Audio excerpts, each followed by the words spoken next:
कहानी की शुरुआत करूं उससे पहले पूरी क्राइम तक फैमिली मेंबर को बहुत बहुत बधाई, मुबारक, कॉन्ग्रेचुलेशन। हमारी विमेंस क्रिकेट टीम इंडिया पहली बार वर्ल्ड चैंपियन बनी है। और क्या मैच था कल। जिस नवी मुंबई में मैच चल रहा था, सपाट विकेट, 300 रन से ऊपर का लक्ष्य ज़रूरी था और हमने शुरुआत अच्छी की, लेकिन 298 के आसपास रुक गए। तो उस वक्त लगा था, क्योंकि साउथ अफ्रीका ने जैसे पिछले मैच में बैटिंग की और उनके ओपनर तो ख़तरनाक, तो लगा था थोड़ा मैच फंस सकता। ऊपर से सेकंड इनिंग बॉलिंग करनी थी हमें, ड्यू फैक्टर भी था, तो मैच फंसा हुआ लग रहा था। लेकिन जिस तरीके से इंडियन टीम ने खेला, हमारी लड़कियों ने, मतलब मन खुश हो गया। 2 बार पहले हम फाइनल हार चुके हैं पहुंचकर, और दोनों बार ऑस्ट्रेलिया ने हराया था। और इस बार पहली बार ऐसा था जब 2 नई टीम थी, मतलब कोई भी एक जीतती तो वो फर्स्ट टाइम विनर होती। साउथ अफ्रीका भी पहली बार जीतती और हम भी, लेकिन साउथ अफ्रीका हार गई और हम वर्ल्ड चैंपियन बन गए। हरमनप्रीत कौर की पूरी टीम, शानदार प्रदर्शन। तो पूरी टीम को जितनी भी बधाई दी जाए कम। कमाल देखिए कि शेफाली वर्मा जो प्लेयर ऑफ द मैच बनी, वो शायद इस टीम में होती नहीं है, एक इंजर्ड हो गई थी लीग मैच में, उनकी जगह उनको टीम में रखा गया और फाइनल में क्या नॉक खेला। दीप्ति ने तो थ्रू आउट टूर्नामेंट में बेहतरीन बॉलिंग भी की, बैटिंग भी की और इसीलिए प्लेयर ऑफ द सीरीज बनी। तो कुल मिलाकर इस वक्त वर्ल्ड T20 के चैंपियन हम, 50 ओवर के अब हम। वो अहमदाबाद वाला छोड़ देते तो फिर हैट्रिक भी हो जाता, पर कोई बात नहीं। इस एक जीत से कल की हमारी विमेंस क्रिकेट का मोराल जो बढ़ा, और बाकी जो लड़कियां हैं तो क्रिकेट की शौकीन, बहुत फ़र्क पड़ेगा आने वाले वक्त में। तो एक बार फिर से दिली मुबारकबाद, बधाई पूरी हरमनप्रीत कौर और उनकी टीम को। अब आते हैं आज की कहानी के ऊपर। पिछले हफ्ते मैं बिहार गया हुआ था। बिहार इलेक्शन पर मुझे वहाँ के जितने डॉन, बाहुबली, फुटानीबाज, इनके ऊपर डॉक्यूमेंट्री बनानी थी 3 सीरीज़ की। आज तक के लिए 2 सीरीज़ तो टेलीकास्ट हो चुका, तीसरा आज रात जाएगा। और क्राइम तक पर ये डॉक्यूमेंट्री एक एक कर, एक आज, एक कल और एक परसों डालूंगा, तो आपको मौका मिले तो ज़रूर देखिएगा। इसी डॉक्यूमेंट्री के बनाने के चक्कर में मैं पहुंचा मुकामा। 24 अक्टूबर, 24 अक्टूबर की तारीख थी वो। और इस वक्त पूरे बिहार विधानसभा चुनाव का सबसे हॉट सीट मुकामा है, क्योंकि यहाँ 2 ऐसे लोग हैं जिनकी दुश्मनी और जिनकी क्राइम की दुनिया में पहचान शायद इस वक्त बिहार में सबसे बड़ी है, सबसे ज़्यादा है। एक सूरज भान, जिसे कहते हैं कि बिहार का अब तक का सबसे बड़ा डॉन, शिवप्रकाश शुक्ला तक जिसे गुरु मानता था, और शिवप्रकाश शुक्ला ने ही सूरज भान को एक नाम दिया था, दादा, और इस वजह से अब सूरज भान दादा के नाम से पहचाना जाता है। और दूसरा अनंत सिंह, वो तो चर्चा में है ही। 24 अक्टूबर की दोपहर जब मैं पहुंचा तो इत्तेफाक से 2 घंटे के अंदर अंदर मुझे इन दोनों डॉन से मिलने का मौका मिला। पहले सूरज भान से और फिर अनंत सिंह से। मतलब तमाम, एक तो क्राइम जर्नलिस्ट पहले भी मैं मिल चुका हूँ। सूरज भान से जब मेरी पहली मुलाकात हुई तो मैंने बताया कि शायद हम 18-20 साल बाद मिल रहे हैं, और सूरज भान को ये बात याद थी। उसकी वजह ये है कि 18-20 साल पहले मैंने एक स्टोरी की थी। तब सूरज भान पटना के बेऊर जेल में बंद थे और कई साल हो गए थे जेल में। एक दिन अचानक उन्होंने जेल में मिठाई बांटनी शुरू कर दी। पूछा गया क्या है, कौन सी खुशी है, क्या ओकेज़न है जो मिठाई बांट रहे हैं। तो पता चला सूरज भान बाप बन गए, पिता बन गए। अब बड़ी हैरानी थी कि सूरज भान 5-7 साल से जेल में, बेल भी नहीं हुई, बाहर भी नहीं आए, तो बाप कैसे बन गए। अब या तो सूरज भान जेल से बाहर गए हों या फिर उनकी पत्नी जेल आई हों। और ये वो दौर था जब बड़े बड़े नामचीन क्रिमिनल डॉन, उनका जेल में होते तो थे, लेकिन शाम को शॉपिंग करने से लेके पार्टी करने तक के लिए भी निकल जाते थे। तो उस स्टोरी पे वो बहुत नाराज़ हुए थे कि आपने मेरी फैमिली, मेरे बारे में इस तरीके की बात की। जब मेरा सिंपल सा एक क्वेश्चन था कि शख्स जेल में बंद है तो जेल में बंद रहते हुए बाप कैसे बन सकता है, लेकिन ये हुआ। बिहार में सब कुछ मुमकिन है। खैर, उसके बाद बातचीत शुरू हुई चुनावी रैली में।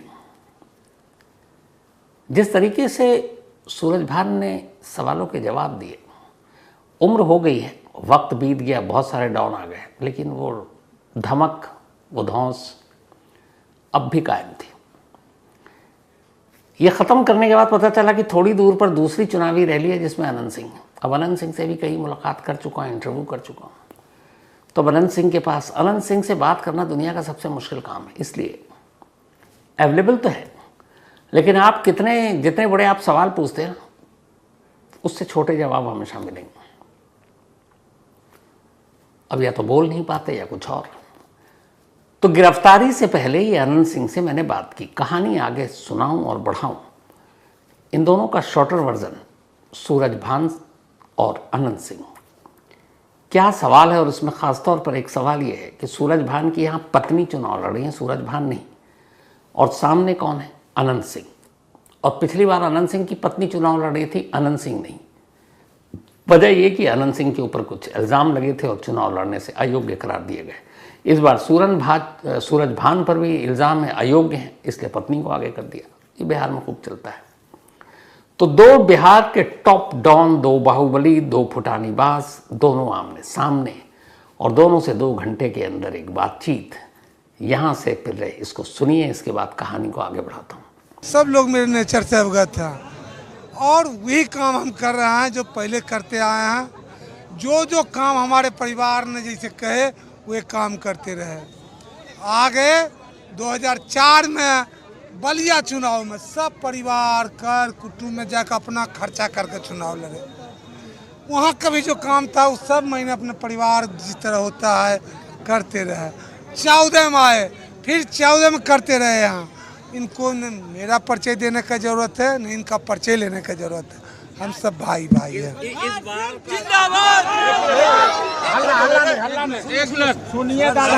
का जो चुनाव है, जो मुकाबला है जिनसे, आपको लगता है फ्री फेयर चुनाव और सब कुछ शांतिपूर्ण? सब कुछ सब दिन शांति होते आया है, इस बार भी शांति होगा, इसलिए आप निपटा रहे हैं। मुकाबला किससे मान रहे हैं? हम तो मुकाबला में मान ही ना है कि नहीं का। हम जनता का मालिक है, जनता सब काम करेगा। जनता मुकाबला कर रही है। अनंत सिंह भी मैदान में है। तू तरीके के हम ही नहीं जानते। मैं अपने आप को जानता हूँ कि हम उम्मीदवार बनकर आए। बीना देवी के सारथी में हम बैठे हुए, और जनता मालिक है, जनता हिसाब चुका लेगा। आपको राजनीति कैसी लगती है अनंत सिंह? अच्छा लगता है। इसमें क्या अच्छा लगता है? जनता की सेवा करना। और इस बार आपका मुकाबला किससे मान रहे हैं आप? मुकाबला थोड़ा किसी से नहीं है, जो सब दिन लड़ रहा है वही लड़ रहे हैं। कोई नया तो कहीं से नहीं आए हैं विदेश से कि हमारा कुछ दूसरा नियर लगे। अब जो सब दिन लड़ते हैं उससे आज भी लड़ रहे हैं। बिहार के बहुत से अखबार में खबर छप रही थी कि इस बार बिहार विधानसभा का जो चुनाव है उसमें सबसे हॉट सीट मोकामा बन गया है। उसकी वजह ये कि एक तरफ आप हैं, एक तरफ सूरजभान की नया 4 साल पहले जनता से जीत के गए हैं। 1 साल जब बच गया विधायक के तो छोड़ के चल गए बलिया। कितना जनता से प्रेम करते हैं कि जिताया जनता 5 साल में, और 4 साल में आया अथी का MP का इलेक्शन तो त्याग दे के यहाँ से चल गए वहाँ। एक इंटरव्यू दिया था अभी सूरजभान ने, उन्होंने कहा था पिछली बार आनंद जी की पत्नी जीती थी, इस बार हमारी पत्नी। कहे वाला खुद जीतेंगे, तो जनता मालिक भगवान है, जिसको वोट देगा वो जीतेगा। आपके हिसाब से बिहार में सरकार किसकी बन रही है? नीतीश जी का सरकार भाजपा मिला के 225 सीट आ रहा है। अब आप लोग बुझिए क्या कर सरकार बनेगा नहीं बनेगा। आखिरी सवाल है आनंद जी, ये हॉट सीट क्यों बताया जा रहा है? इसलिए कि एक तरफ आप हैं, एक पत्रकार हर तरफ ये कह रहे हैं। हॉट सीट मुकाबला कोई पब्लिक हॉट सीट मुकाबला करे गया है कि आप लोग किए हैं हॉट सीट। तो इन दोनों को तो आपने सुन लिया, दोनों की बातचीत सुन ली। अब दोनों डॉन हैं तो कहाँ मुकाबला मानेंगे, और उसी ठसक के साथ इन्होंने जवाब दिया। जब मोकामा में चुनावी रैली के दौरान साथ था आनंद सिंह के, वो एक गांव में पहले गया फिर कहीं और, तो अब साथ साथ मैं गाड़ी लेकर चल रहा हूँ क्योंकि मुझे बातचीत भी करनी है। तो अचानक एक तस्वीर पर नज़र पड़ी, और हमारे कैमरामैन विनोद शिकारपुरी ने और हमारे साथ हमारी प्रोड्यूसर मनीषा झा थी, उन्होंने भी मोबाइल से और कैमरे से वो कैप्चर कर लिया। कमाल की वो तस्वीर है। फिर मैंने पता किया, जो चीज़ देखी अभी बताता हूँ आपको। तो पता किया तो पता चला कि नहीं, इसकी कहानी अलग है। वो तस्वीर और कहानी ये है कि अनंत सिंह जब जब जहाँ जहाँ जाते हैं, चाहे गांव में, किसी के घर में, पैदल, अगर वो AC में नहीं बैठे, गाड़ी में, घर में, तो ठीक, लेकिन गाड़ी और घर के अलावा अगर वो बाहर है तो एक लड़का उनके साथ साथ चलता है। और वो रहेगा उन्हीं के इर्द गिर्द। लेकिन जैसे ही अनंत सिंह कहीं रुके, अगर 2 मिनट के लिए भी रुक गए सड़क पर, तो उसका एक ही काम है, वो अनंत सिंह के पीछे जाकर फौरन खड़ा होगा और एक बैटरी से चलने वाला फैन यानी पंखा उठाएगा और अनंत सिंह के सर के दाएं या बाएं वो पंखा लेकर खड़ा हो जाएगा, ताकि अनंत सिंह को गर्मी न लगे। वैसे ही गर्म दिमाग तो शायद इसलिए भी ठंडा रखना ज़रूरी होता है। तो ऐसे जब घूम रहा था तो कई जगह देखा कि भीड़ है, अनंत सिंह के दाएं बाएं के लोग बदलते रहते हैं आगे पीछे के, लेकिन एक जगह नहीं बदलती और वो वही लड़का होता है, फिर वो फैन। मैंने कहा ये क्या है, तो फिर उससे बातचीत की तो वो हंसा, जवाब नहीं दिया, लेकिन फिर उसने एक मदद भी की। अनंत सिंह से बात करनी थी, वो अपने चुनावी ऑफिस में, तो मैंने कहा कि वो शायद निकलेंगे या आएंगे, तो तब उसने मुझे सही बताया कि इस वक्त वो कहाँ बैठे हुए हैं, और वो वहीं था अनंत सिंह। तो ये पंखे वाला भाई, और उसकी मुस्कुराहट बड़ी अच्छी थी। अब ये सब हुआ, लेकिन उससे पहले जब पहुंचा तो अनंत सिंह गांव में अपनी चुनावी प्रचार कर रहे हैं और उनके जो चेले चपाटी हैं वो सब गाड़ी के पास खड़े इंतज़ार कर रहे हैं कि छोटे सरकार आएंगे। छोटे सरकार अनंत सिंह को मुकामा में इसी नाम से पुकारा जाता है, क्योंकि उनके बड़े भाई जो हैं वो बड़े सरकार हुआ करते थे, जब इस दुनिया में नहीं है वो भी विधायक रहे। तो अब देखा सब 6-7 हट्टे कट्टे लोग खड़े हुए, मैं अपना किसी से बात कर लूँ, तब तक एक आया और वो सब देख के मतलब आप समझ जाएंगे ये लोग कौन है, क्या हाइट क्या बॉडी। तो एक ने आके बोला कि भैया आपने साहब पे कहानी तो सुना रखी है। मैंने कहा हाँ। अब जैसे ही उसने बोला फिर उसने कहा कि मैंने सुनी है। अब मैं थोड़ा सा डरा कि कहानी में तो मैंने सब कुछ बोल दिया है, अब यहाँ इन्हीं के गढ़ में हूँ, पता नहीं क्या हो। लेकिन अगली लाइन कहता नहीं आपने शिवप्रकाश शुक्ला पे भी सुनाई थी, मैंने सुना, मुझे अच्छा लगा। मैंने कहा चलो कम से कम ये तारीफ़ कर रहा है। फिर उसके बाद मैंने उससे पूछा कि आप लोग कहानी सुनते हो, तो बोला अरे हंसा, ये नहीं बताया खुल के, लेकिन सुनता हूँ अच्छा लगता है। तो मैंने कहा अच्छा आप लोग जो करते हैं वही तो मैं सुनाता हूँ, आप लोग ना करो तो मैं शायद ना सुना पाऊँ। इस पर वो हंस पड़ा। फिर बोलता है कि करीब 18-20 साल पहले जब आप आए थे, अनंत सिंह का इंटरव्यू कर रहे थे उस चौकी पर बैठकर, तब मैं उनके पीछे था, आप भूल गए। अब मैं क्या बोलूँ। मैंने कहा अच्छा आपकी अब दाढ़ी वाड़ी बढ़ गई है इसलिए याद नहीं आ रहा। 1-2 लगातार मुझे खूंखार निगाहों से घूर रहा था, क्योंकि उसने कुछ कहानियाँ और कुछ स्टोरी सुन रखी थी जिसमें मतलब मैंने अपने तरीके से सब कुछ बोल डाला। तो वो आपस में बात कर रहा था कि नहीं इसको तो साहब के साथ खड़ा भी नहीं करना, ना इंटरव्यू कराना, ये बहुत उल्टा पुल्टा बोलता है। और जो हमारा लोकल रिपोर्टर थे वहाँ पे, उनसे ये बात कर रहा है कि नहीं करने देंगे। अब वो आकर बताया कि अरे सर ये तो ऐसे बोल रहे हैं। मैंने कहा कोई बात नहीं, अनंत सिंह देख चुके हैं, पहचान चुके हैं, या तो भगा दे, पीट लेंगे, या गाली दे के निकाल देंगे। लेकिन अनंत सिंह ने जब नज़रें मिली तो फ़ौरन उठा और फिर वो पहचान गया कि कौन है, पहले मिल चुके हैं, बहुत सारी तारीफ़ में शो कर चुका हूँ। तो फिर खुद ही कहा कि ठीक है आप चुनावी ऑफिस आइए, वहीं बात करेंगे। और तब ये बात हुई थी जिसका शॉर्टर वर्जन आपको सुनाया। अब वहाँ से निकला, उसके बाद अचानक 30 अक्टूबर को खबर आई कि मोकामा में दुलार चंद यादव को गोली मार दी गई। हालांकि गोली पैर में लगी फिर भी मौत हो गई। उसकी वजह यह है कि गोली मारने के बाद जो पोस्टमार्टम रिपोर्ट आई उसमें यह था कि गाड़ी से कुचलने की वजह से और एक्सेस ब्लीडिंग की वजह से, यानी ज़्यादा खून बहने की वजह से मौत हुई। दुलार चंद यादव इसी मोकामा बेल्ट के एक और बाहुबली। कायदे से अनंत सिंह विंग तो चेले हैं। पहला जो था उस इलाके में दुलार चंद यादव की तूती बोला करती थी। एक तारातारी इलाका है, तारातार, इसी मोकामा में, और वो वहाँ पे एक तारातार जगह है जहाँ पर दुलार चंद यादव की तूती बोला करती थी। जब पहली बार नीतीश कुमार लोकसभा का चुनाव लड़ रहे थे बाढ़ से, तो बाढ़ भी मोकामा का एक हिस्सा हुआ करता था। नीतीश कुमार को भी ये पता था कि दुलार चंद यादव की क्या हैसियत अपने इलाके में। बाकायदा चुनाव में समर्थन और मदद लेने के लिए नीतीश कुमार तब दुलार चंद यादव से मिले।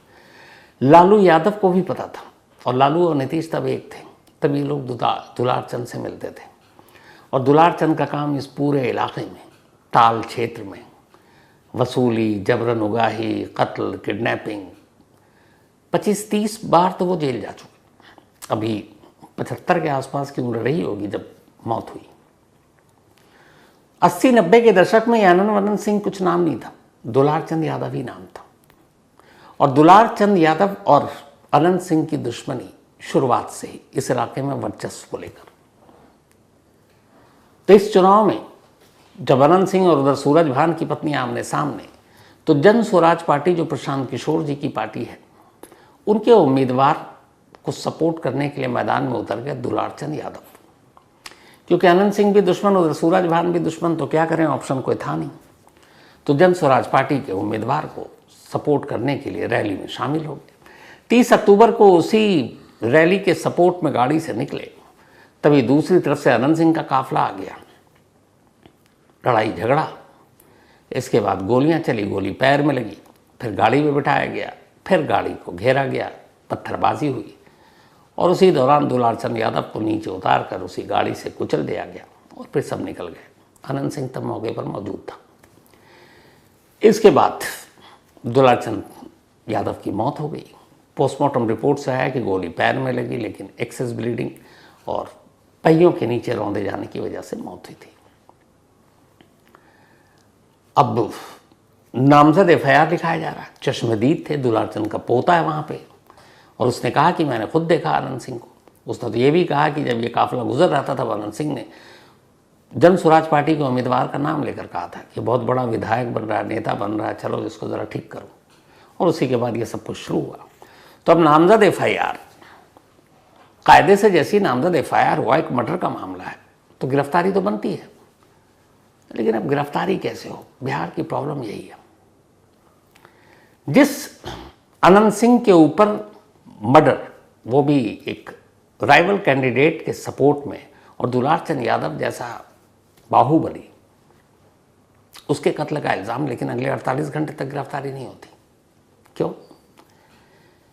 क्योंकि अनंत कुमार, बल्कि अनंत सिंह उस पार्टी से चुनाव लड़ रहा है, उस पार्टी ने उसे टिकट दिया है जो इस वक्त बिहार में सत्ता में है। जिस जगह पर मैंने अनंत सिंह का इंटरव्यू किया, वहाँ एक पीछे बहुत बड़ा पोस्टर लगा हुआ था, और उस पोस्टर को जब मैंने देखा तो मुझे अफसोस भी हुआ और फिर इस बात का एहसास भी हुआ कि बिहार क्यों बदनाम है बाहुबलियों को लेकर। अनंत सिंह का बड़ा बड़ा फोटो। अब चूंकि अनंत सिंह जदयू यानी जनता दल यूनाइटेड, जो नीतीश बाबू की पार्टी है, उसके टिकट पर चुनाव लड़ रहे हैं, और जनता दल और बीजेपी मिलकर चुनाव लड़ रही है। तो जितने कद्दावर नेता इन दोनों पार्टियों के ऊपर उनकी तस्वीर है, और उनके ठीक नीचे अनंत सिंह की तस्वीर। ये एक तस्वीर बिहार में गुंडा राज, बाहुबल और राजनीति में अपराध की कैसे घुसपैठ होती है, पॉलिटिक्स और क्राइम का कैसे कॉकटेल हो रहा है। ये एक तस्वीर काफ़ी है बताने के लिए कि क्रिमिनल जिसके घर से AK-47 निकला, कितने मर्डर के चार्जेस, कितने कब्जाने के ज़मीन, अभी फिर लेटेस्ट मर्डर में, और उस एक ही पोस्टर में हमारे तमाम बड़े दिग्गज नेताओं के साथ उसकी तस्वीर है। तो जब ऐसा जलवा होगा तो पुलिस कैसे गिरफ्तार करेगी? FIR दर्ज है, लेकिन पटना पुलिस, चूंकि ये मुकामा पटना डिस्ट्रिक्ट में आता है, हिम्मत नहीं हो रही। 48 घंटे तक इसी बात पर सोच विचार चल रहा है कि अनंत सिंह का क्या करें। अब इधर राजनीति का टाइम है क्योंकि चुनाव है, तो आया कि भाई बिहार में जंगल राज है, यहाँ पे ये है वो है, तो अब पुलिस को भी कुछ करना है। बड़ी मान मनवल के बाद इसके बाद 30 अक्टूबर को ये हुआ, और फिर 1 अक्टूबर की देर रात जो 2 अक्टूबर हो गई है, पटना पुलिस के SSP कार्तिकेय शर्मा पूरे दल बल लाव लश्कर के साथ अनंत सिंह के घर पहुंचते हैं, वो भी देर रात, ताकि सपोर्टर ना हो, बाकी कुछ ना हो। और अनंत सिंह के घर जाकर अनंत सिंह को गिरफ्तार करने का मतलब बिहार पुलिस जानती है, पहले भी खून खराबा हो चुका है। तो वहां जाने के बाद फिर काफ़ी देर तक SSP अनंत सिंह से बात करते हैं, मान मुलव्वल करते हैं। इधर पुलिस को भी ये एहसास है कि यहाँ पे चुनाव का टाइम है, सारे कार्यकर्ता एक्टिव है, कुछ भी हो सकता है।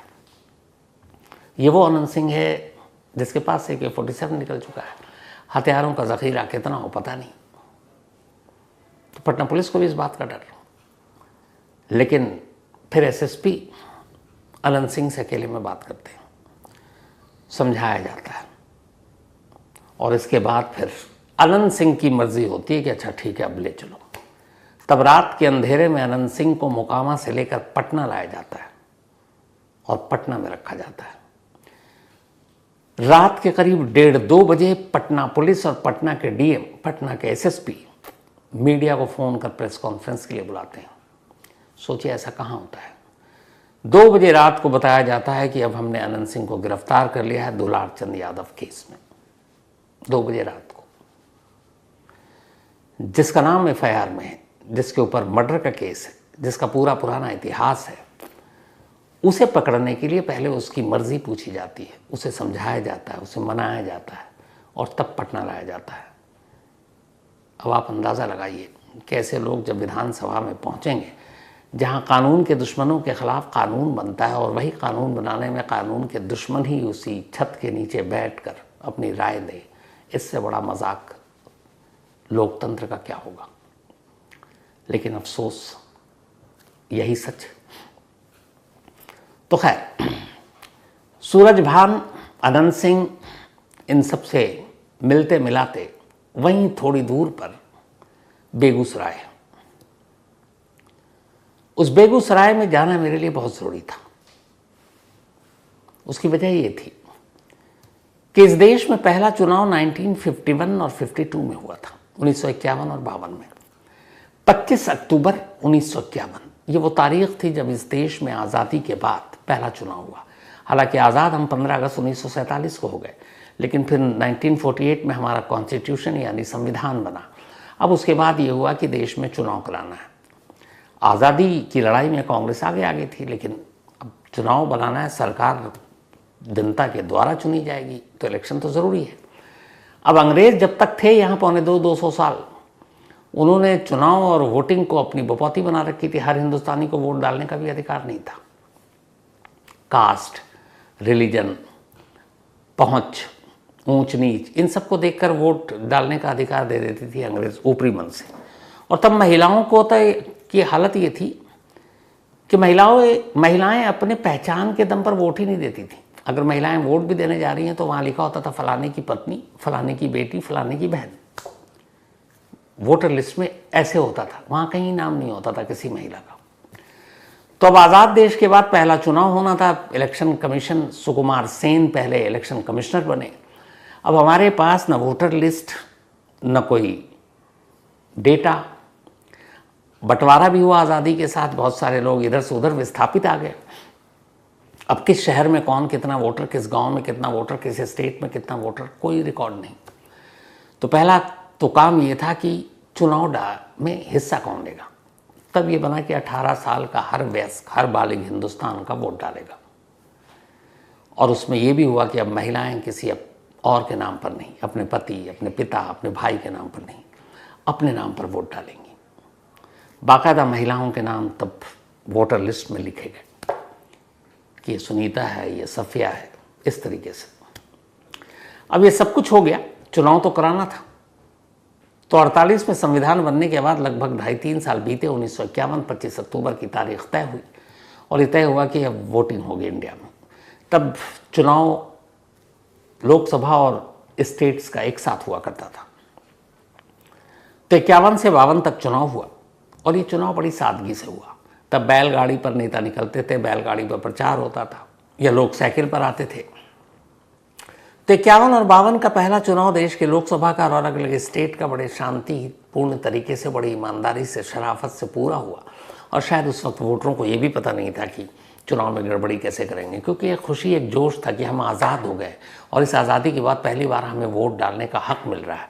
तब हिंदुस्तान की आबादी करीब 35-36 करोड़ रही होगी, तो अंदाजे के हिसाब से 20 से 22 करोड़ हिंदुस्तानियों ने वोट डाला था फर्स्ट टाइम। इसके बाद 1957 का चुनाव आया।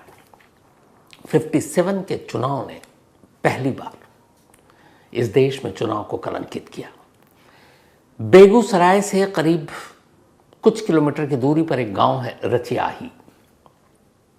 इस रचियाही में भी मैं गया। वहां एक बूथ हुआ करता था, वो खंडर हो चुका था। अब उस बूथ की जगह पर वहां एक पंचायत भवन बन रहा है, इमारत अभी बन रही है, खड़ी हुई है। 1957 के बिहार विधानसभा के चुनाव में इस इलाके से 2 उम्मीदवार थे, एक कांग्रेस के और एक कम्युनिस्ट पार्टी के। 57 के आसपास बेगूसराय में पहली बार रिफाइनरी का प्रोजेक्ट पास हो चुका था। देश का दूसरा सबसे बड़ा रिफाइनरी बेगूसराय में खुलने जा रहा था, पहला असम में था। अब जब इतनी बड़ी रिफाइनरी आएगी तो वहां रोजगार आएगा, पैसा आएगा, लोगों को नौकरी मिलेगी। कम्युनिस्ट इसीलिए मजबूत थे क्योंकि वहां मजदूरों की एकता थी और कम्युनिस्ट उनके एक तरह से मसीहा। लेकिन जो पहला चुनाव हुआ उसमें कांग्रेस उम्मीदवार जीत गए। अब दूसरी बार चुनाव हो रहा था 57 में। कांग्रेस के जो उम्मीदवार थे, सरयुग सिंह शायद, उन्हें यह अंदाजा था कि इस रचियाही पोलिंग बूथ पर करीब 3 से 4 गांव के लोग वोट देने आएंगे और ये पूरा का पूरा 3-4 जो गांव है ये कम्युनिस्टों का गढ़ है। यहाँ ज़्यादातर मजदूर और उनके परिवार लोग रहते हैं, यूनियन के जुड़े हुए। तो यहाँ से कांग्रेस को कोई भी वोट नहीं जाएगा, तो फिर क्या करें। और कम्युनिस्ट पार्टी के जो उम्मीदवार थे, शायद चंद्रशेखर, वो यहाँ से जीतते हुए नजर आ रहे थे। तब पहली बार कांग्रेस कैंडिडेट सरयुग प्रसाद सिंह ने अपने लोगों को तैयार किया और कहा एक काम करो, इन 3 गांव के लोग पोलिंग बूथ तक वोट डालने पहुंच ही नहीं पाए, ऐसा काम करो। अब उस वक्त सारे मिलकर इकट्ठे बैलगाड़ी में आते थे, तो पोलिंग बूथ से पहले इनकी बैलगाड़ियों को रोक दिया गया, पहले धमकाया गया, वोट नहीं डालना जाओ। कुछ लोग नहीं माने तो फिर मारपीट शुरू हो गई। फिर भी लगा कि कुछ लोग बूथ तक जाएंगे, तो फिर सरयुग प्रसाद सिंह के लोग पहुंच गए पोलिंग बूथ रचियाही में और वहाँ उन्होंने बूथ को लूटना शुरू कर दिया, अपने आप ठप्पा लगा कर। तब इलेक्शन कमीशन ने सोचा नहीं था कि यहाँ चुनाव कराने के लिए बूथ की सुरक्षा भी ज़रूरी है। तब न पुलिस, न पैरामिलिट्री फोर्सेस, सीसीटीवी कैमरा तो होता भी नहीं था। यहाँ तक कि किस बूथ पे क्या गड़बड़ हुई अगले दिन लोगों को अखबार से पता चलता था। तो खैर वो बूथ कैप्चरिंग की घटना हो गई। ये देश में होने वाली पहली बूथ कैप्चरिंग थी जो बिहार के बेगूसराय के इसी रचियाही गांव में हुई। इससे पहले बूथ कैप्चरिंग शब्द भी किसी ने नहीं सुना था इंडिया में, ये पहला मामला था और यहीं से ये बदनामी शुरू हुई। इसके बाद 57 के इस चुनाव ने बूथ कैप्चरिंग दिखाई। 64 आते आते ब्रौनी रिफाइनरी शुरू हो गया। अब वहाँ रिफाइनरी शुरू हुआ तो ठेके और उसको लेकर जो गुंडे थे छोटे छोटे, वो माफिया बनने लगे। फिर वही नेताओं ने उनका इस्तेमाल करना शुरू किया। फिर 64 के 6 साल के बाद 70 आया तो धनबाद जो देश का सबसे बड़ा कोयला पैदा करने वाला शहर है, डायमंड सिटी जिसे कहते हैं, ब्लैक डायमंड सिटी, तो वहाँ उसका राष्ट्रीयकरण होगा, नेशनलाइज हो गया। पहले वो प्राइवेट लोगों के हाथ में खदानें हुआ करती थी। जैसे हुआ तो वहाँ भी अब जो पहलवान टाइप के लोग थे वो गुंडे से माफिया बनते गए। तो बिहार में असल में माफिया राज का जन्म बेगूसराय के रिफाइनरी और धनबाद के कोयलांचल से शुरू हुआ। हालांकि अब धनबाद बिहार का हिस्सा नहीं है, अब वो झारखंड का हिस्सा है। और फिर तो इसके बाद सिलसिला ही शुरू हो गया। इसी बीच में जब ये 70 में हुआ था, 80 के दशक में पश्चिमी चंपारण, जहाँ से गांधी जी ने 1917 में अपना पहला आंदोलन शुरू किया था, चंपारण आंदोलन, तब अंग्रेज़ों ने वहाँ के किसानों के ऊपर एक शर्त लगा दी थी कि आप जो भी खेती करोगे उसमें 1/3 नील की खेती करोगे, और उसके पैसे बहुत कम देते थे। किसान इसके खिलाफ में थे कि हम नील की क्यों करें, नुकसान है, बट उन्हें दबा दिया जाता था। ये बात गांधी जी को पता चली। गांधी जी साउथ अफ्रीका से लौटे थे, उन्होंने कहा कि चलो, और वो पहुँचे चंपारण, पश्चिमी चंपारण। तब राजेंद्र बाबू देश के पहले जो राष्ट्रपति थे वो भी उस आंदोलन में शामिल हुए। वहाँ जाकर गांधी जी ने अपने अहिंसा आंदोलन की शुरुआत पहली बार पश्चिमी चंपारण से की, इन्हीं किसानों के हक में। अंग्रेज डर गए, फिर अंग्रेज़ों को झुकना पड़ा। अंग्रेज़ ने कहा ठीक है, हम ये वापस लेना, उन्होंने शर्त वापस ली। और इसी एक आंदोलन ने इस देश की आज़ादी के आंदोलन का आगे चलकर रास्ता दिखाया। और कहते हैं इसी एक आंदोलन की वजह से गांधी जी को महात्मा कहा गया। लेकिन गांधी जी वहाँ से निकल लिए, धीरे धीरे वक्त हुआ, देश आज़ाद हो गया। उसी पश्चिमी चंपारण में अब गांधी और गन्ने की जगह गन्ने ले लिया। ज़मीनों पर अब ज़मींदारों ने कब्ज़ा किया तो गरीब मुखर हो उठे, फिर डाकू निकलने शुरू हो गए। पश्चिमी चंपारण एक दौर ऐसा था जब मिनी चंबल कहा जाता था। एक तो चंबल है ही है, वो मिनी चंबल था। धीरे धीरे उन डकैतों को भी, नेताओं को लगा कि ये चुनाव जीतने में बड़े कारगर साबित होते हैं, तो उन्होंने डकैतों को अपनी तरफ ले लिया। जब भी पोलिंग होती वो सीधे डकैतों का इस्तेमाल करते। वो जो डाकू हैं वो गांव-गांव जाकर लेटर बांट देते थे। असल में पूरे पश्चिमी चंपारण में तब बेतिया समेत ये होता था कि जो पावरफुल डकैत हैं उनकी तरफ से एक लेटर जारी होता था कि इस चुनाव में फलाने उम्मीदवार को वोट देना है, और अगर नहीं दिया तो फिर अंजाम क्या होगा आपको पता ही नहीं। दे दिया, या जिस डाकू ने फरमान जारी किया वो कैंडिडेट जीत गया, तब कोई इंक्वायरी नहीं होती थी। लेकिन अगर गलती से डाकुओं का फरमान आया और वो कैंडिडेट हार गया तो उन गांवों को पूरी तरह से आग लगा दिया जाता, लोगों के घरों से खींच कर उन्हें मारा जाता, नरसंहार होता, मास किलिंग। तो ये चलता रहा और नेता उनके अपने साथ मिलाते रहे। तो ये बूथ कैप्चरिंग का पूरे पश्चिमी चंपारण और उस गंगा के दियारा के इलाके में चलता रहा। फिर धीरे धीरे हालात इतने ख़राब हो गए कि एक बार राजीव गांधी प्रधानमंत्री रहते हुए जब पश्चिमी चंपारण पहुंचे तो वहाँ के लोगों ने मन के करीब जाकर कहा कि हमें आप डर से बचाएं, हम जीना चाहते हैं। और जब राजीव गांधी ने उनकी कहानी सुनी तब उन्होंने कहा ठीक है, नई सरकार बनते हैं, हम कुछ करेंगे। इत्तेफाक से सरकार बन गई, दोनों जगह कांग्रेस की आई। इसके बाद एक ऑपरेशन पैंथर, ब्लैक पैंथर चलाया गया पश्चिमी चंपारण में डाकुओं को ख़त्म करने के लिए। धीरे धीरे वक्त लगा, लेकिन डाकू वहाँ से साफ हो गए। लेकिन बाद में वही डाकू, कुछ जो निकल लिए, कुछ जो बड़े, उन्होंने अपने वर्दी बदली, खाकी पहन लिया। अब तक जो नेताओं को चुनाव जीतते थे उन्होंने कहा मेरे चुनाव बूथ कब्जाने और इससे ये लोग विधानसभा लोकसभा पहुंच रहे हैं तो मैं क्यों नहीं खुद करूं। तो अब डाकू जो है वो अपने लिए ही चुनावी कैंपेन शुरू कर दिया और खुद ही मैदान में उतर गए और फिर वो वहाँ से जीतने लगे। धीरे धीरे वक्त बदला, उधर डाकू, उधर बरौनी, उधर कोयलांचल।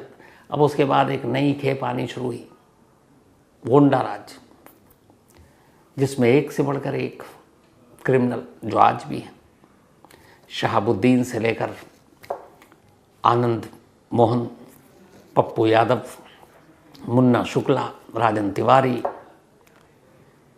कितने नाम हैं। और ये सारे हर बार चुनाव में लड़ते हैं। अब एक नया ट्रेंड आ गया है कि इनमें से बहुत सारे चुनाव के लिए अयोग्य करार दिए गए हैं, कुछ जेल में। तब उन्होंने अपने परिवारों को आगे करना शुरू कर दिया। इस चुनाव में इतने सारे गैंगस्टर, बाहुबली और नेताओं की बीवियां या बच्चे मैदान में कि आप सोच भी नहीं सकते। मुन्ना शुक्ला की बेटी चुनाव लड़ रही है, शहाबुद्दीन बेटा ओसामा चुनाव लड़ रहा है। इसके अलावा अनगिनत नाम है और सारे चुनाव लड़े। तो अब एक नया ट्रेंड है, जैसे नेता अपनी विरासत दे देते हैं अपने बच्चों को, अब क्रिमिनल भी अपनी विरासत अपने बच्चों को दे रहे हैं।